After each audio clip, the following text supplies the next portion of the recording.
कि 12वें घर में केतु नहीं, 12वें घर में बृहस्पति हो तब भी आपको मोक्ष हो सकता है, 12वें घर में शनि हो तब भी मोक्ष हो सकता है, 12वें घर में राहु हो तब भी मोक्ष हो सकता है।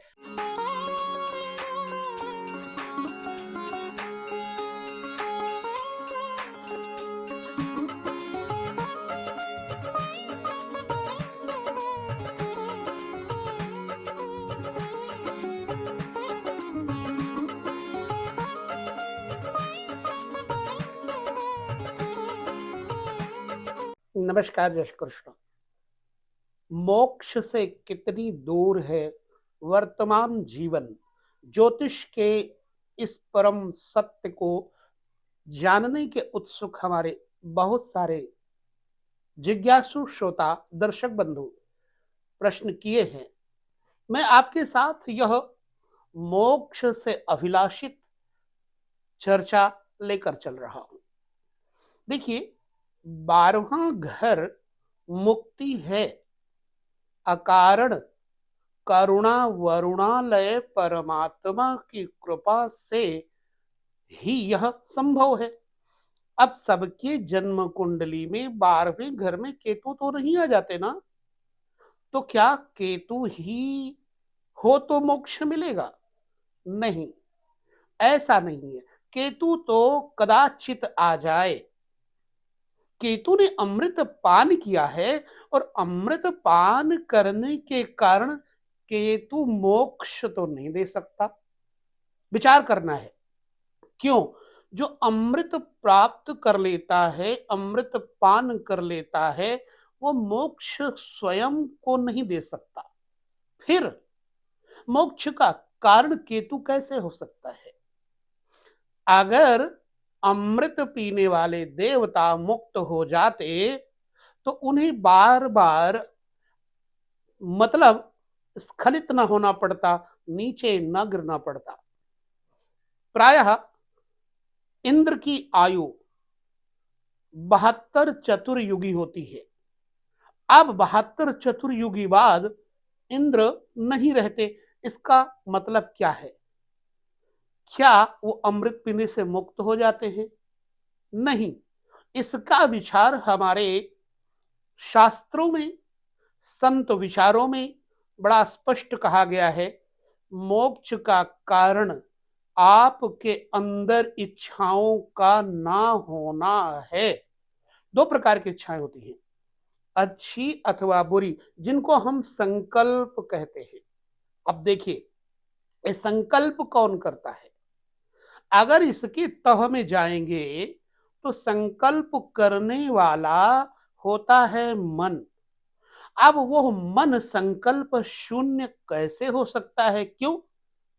क्योंकि मन का कारक चंद्रमा है और चंद्रमा सदैव चंचल रहता है। क्यों? कि 15 दिन वो घटता है और 15 दिन वो बढ़ता है। तो जो घटता है और बढ़ता है वो मन ही है, जो व्यक्ति को कभी ऊपर कभी नीचे, कभी ऊपर कभी नीचे, कुविचारों में सुविचारों में डालता है। चलिए, इस सूत्र को हम और आगे समझते हैं। तो मेरे लिहाज से 12वें घर में केतु के होने से मोक्ष कदाचित हो, परंतु एक बात निश्चित है, अब 12वां घर अगर मोक्ष है तो आपके 10म भाव को कर्म कहा गया है। अब कर्म और मुक्ति के बीच में एक घर ऐसा है जो आड़ जाता है। वो क्या है? 11वां घर, जिसको कहते हैं आय भाव। किसको नहीं होती है अभिलाषा कि मुझे कुछ मिल जाए? अब इस पे गौर करिएगा। अगर 11वें घर में बैठा हुआ चंद्रमा है और 12वें घर में बैठा हुआ केतु है, तो क्या मोक्ष संभव है? नहीं। भय बार बार आपके अंतर मन को कचोटता रहेगा। आपके अंदर एक आशंका, एक संकल्प बार बार उठती रहेगी, वो है 11वां घर। 11वें घर को इच्छा शक्ति से भी जोड़ा जाता है, क्योंकि प्रत्येक व्यक्ति के जीवन में एक बहुत बड़ी अभिप्सा होती है, हमें कुछ मिले, हमें कुछ आमदनी हो, हमें कुछ प्राप्त हो। छोटा बच्चा भी जानता है। इसलिए मोक्ष का कारण सिर्फ कर्म नहीं, मोक्ष का कारण सिर्फ 12वां भाव नहीं, मोक्ष का कारण कुछ और है, और वो है आपका मन, जो विचलित ना हो। परंतु ये हो कैसे सकता है भाई कि मन संकल्प ना करे? अब इस चंद्रमा के ऊपर आपको ध्यान करना है कि चंद्रमा किस राशि में बैठा है, संकल्प शून्य अथवा संकल्पहीन। समाधि अवस्था में जाने के लिए, मन को मारने के लिए योगी लोग कहते हैं शुक्ल कृष्ण गति हेते। श्रीमद् भगवद गीता में स्पष्ट लिखा है कि दो प्रकार की गतियां हैं, शुक्ल और कृष्ण, यानी अंधेरी और उजाली। ये दो गलियां हैं, प्रकाशक और अंधकार में। अंधकार में मार्ग से जो जाता है उसे नरक मिलता है, और जो प्रकाशक मार्ग से जाता है उसे स्वर्ग मिलता है। अब प्रकाशक और अंधकारक गतियों को समझना है। जब आप अपने गतियों को, सदगतियों को बनाना चाहते हैं, तो भैया अंधेरी रात में ना मरे, मतलब कृष्ण पक्ष में ना मरे। क्या आपके बस में है ऐसा? मृत्यु अपने वश में तो नहीं है, और हां, जीवन भी अपने वश में नहीं है। अच्छा चलिए, तो उजाली रात में मरे, माने शुक्ल पक्ष में मरे, तो क्या सदगति मिल जाएगी?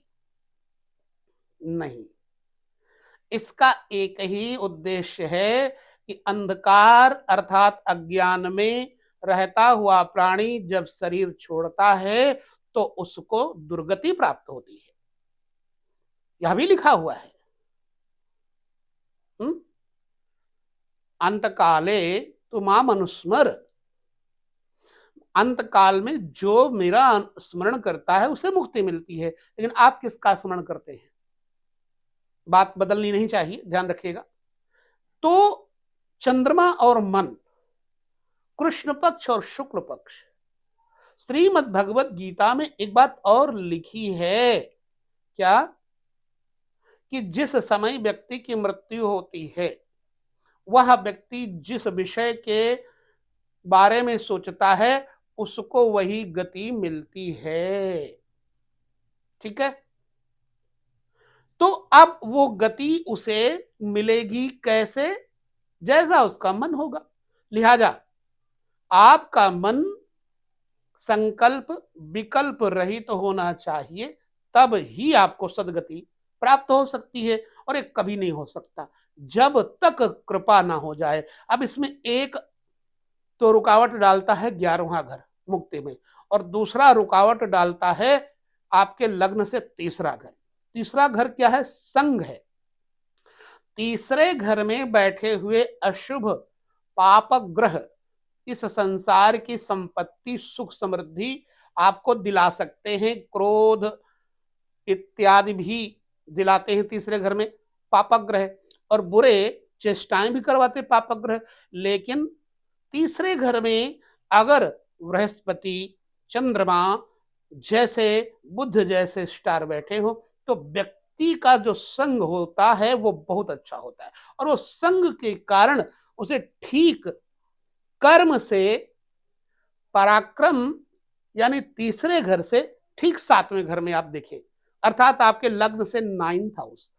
जब तीसरे घर में बल पराक्रम आपका अभिमान रहित होगा, तब आपका भाग्य यानी 9th हाउस आपको साधु के संग के पास ले जाएगा, जब तीसरे घर में शुभ ग्रह बैठे होंगे। और कहीं 9वें घर में भी शुभ ग्रह बैठे हों तो आप साधु संग से, सत्संग से जो इस जीवन में आनंद प्राप्त करते हैं, ना मुक्ति की इच्छा रखते हैं, ना बंधन का भय, ना राग न द्वेष, अर्थात कोई क्लेश नहीं है। तो आपके 9th हाउस और तृतीय हाउस में बैठे हुए शुभ ग्रहों के कारण आपको अच्छा संग मिलता है, अर्थात सत्संग मिलता है। तब आपके 10th भाव अर्थात कर्म शुभ और अशुभ दोनों से परे होकर के 11वें घर यानी आमदनी हो ना हो, मोक्ष हो ना हो, तब ही मोक्ष की प्राप्ति हो सकती है, अन्यथा नहीं हो सकती। हम ज्योतिषी लोग कहा करते हैं कि तू 12वें घर में हो तो मोक्ष दे देता है। हो सकता है कि कदाचित प्रभु कृपा हो जाए तो केतु 12वें घर में बैठे, धनु में बैठे, मीन में बैठे, पर क्या ऐसा संभव है? वृष में बैठे, तुला में बैठे, मेष में बैठे, भाई किस राशि में बैठे तो आपको मोक्ष मिलेगा? मैं कहूंगा 12वें घर में यदि मीन का बैठा हो, ठीक, यदि धनु का बैठा हो, दोनों बृहस्पति की राशियां हैं, और यहां पर बृहस्पति की राशि में बैठ करके केतु, निश्चित बात है कि आपके शुभ और अशुभ दोनों प्रकार के कर्मों से आपको विरक्ति दे देता है, तब आपको सदगति की प्राप्ति होती है।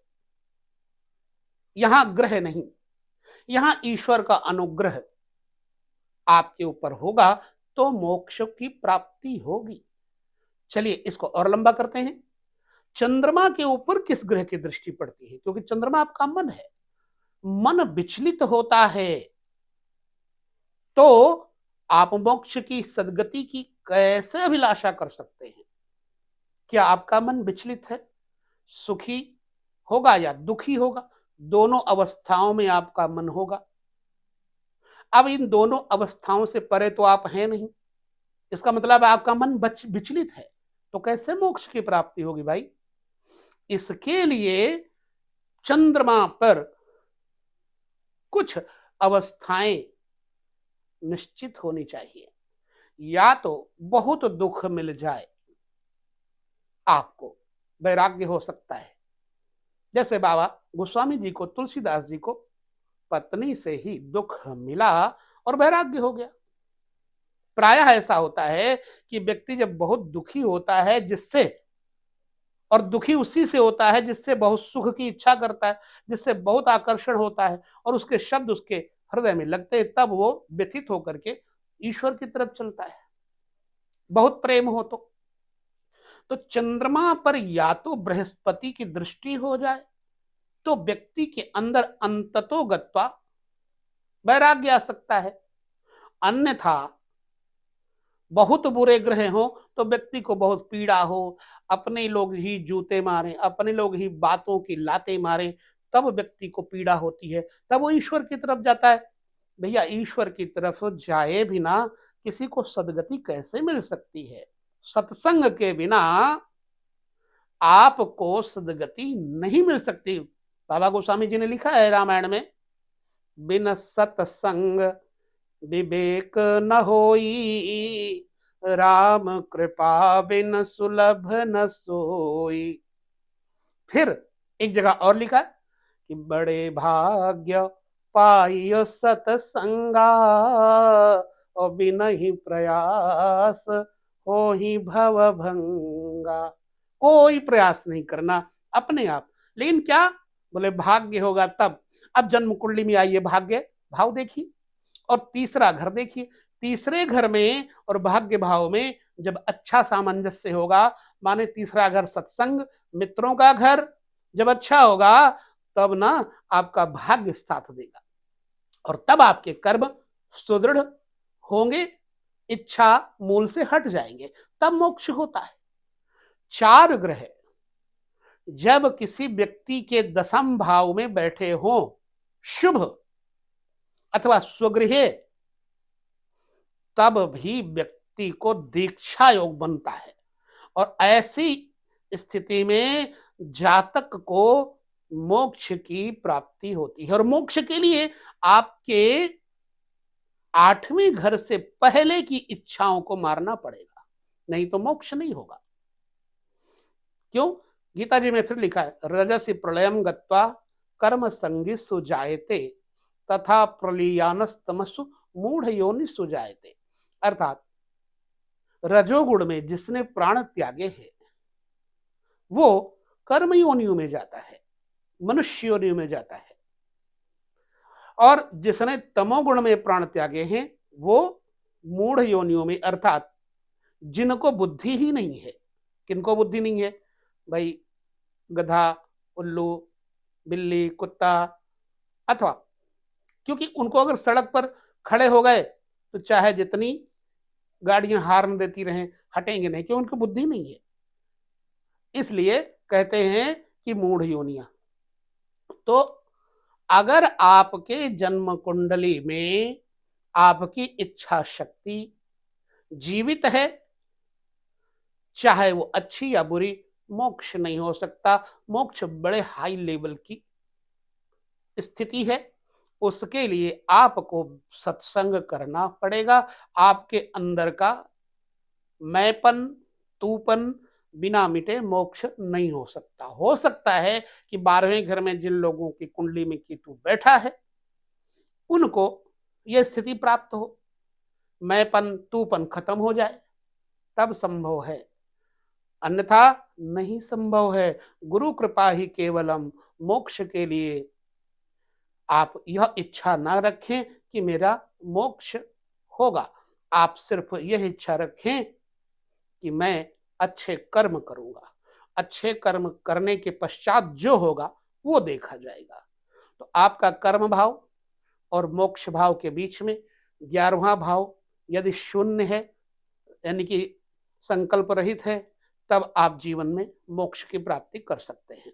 अर्थात कर्मेश और एकादशेश दोनों 12वें घर में बैठ जाएं, केतु बाहर 12वें घर में बैठ जाए तो मोक्ष की स्थिति संभव है, अन्यथा मोक्ष बड़ा कठिन है, वह सत्संग से होता है, बिना प्रयास के ही। इसलिए भक्ति, ज्ञान, वैराग्य, इन तीनों का संयोग बिना हुए कोई ग्रह आपको मोक्ष नहीं दिला सकते, यह सत्य है। तो बहुत सारी बातें अभी बाकी हैं मोक्ष को लेकर के, आपके अंदर और जिज्ञासाएं हैं वो मुझे जरूर कहिएगा, इसी से आपको वह मार्ग मिल जाए संभवतः जिससे आपको ईश्वर की स्मृति बनी रहे। और मेरे ज्योतिष का लक्ष्य यही है, ज्योतिष है ही ब्रह्म परमात्मा का स्वरूप, कि आपको अपने स्वरूप का बोध हो जाए और आप सदगति की तरफ चलें, अर्थात मोक्ष सरल हो जाए। मैं यही कहूंगा कि 12वें घर में केतु नहीं, 12वें घर में बृहस्पति हो तब भी आपको मोक्ष हो सकता है, 12वें घर में शनि हो तब भी मोक्ष हो सकता है, 12वें घर में राहु हो तब भी मोक्ष हो सकता है। लेकिन आप सत्संग में अगर थोड़ा सा रुचि रखते हैं तो भवतर बिना ही प्रयास, तो भगवान से मांगिए, तात स्वर्ग अपवर्ग सुख धैर्य तुला इक अंग तूल नता ही सकल मिल जो सुख लव सत्संग। इसलिए हे नाथ, हे प्रभु, मुझे सत्संग देना और बड़ों का संग देना, सेवा देना, समर्पण देना, ये है मोक्ष का मार्ग। बाकी चर्चा आगे करेंगे, आपके जिज्ञासा पर निर्भर करता है कि आप क्या चाहते हैं। ज्योतिष के तमाम सारे तथ्यों को लेकर आपके सामने अभी और आएंगे, तब तक लेते हैं विदा। नमस्कार, जय श्री कृष्ण।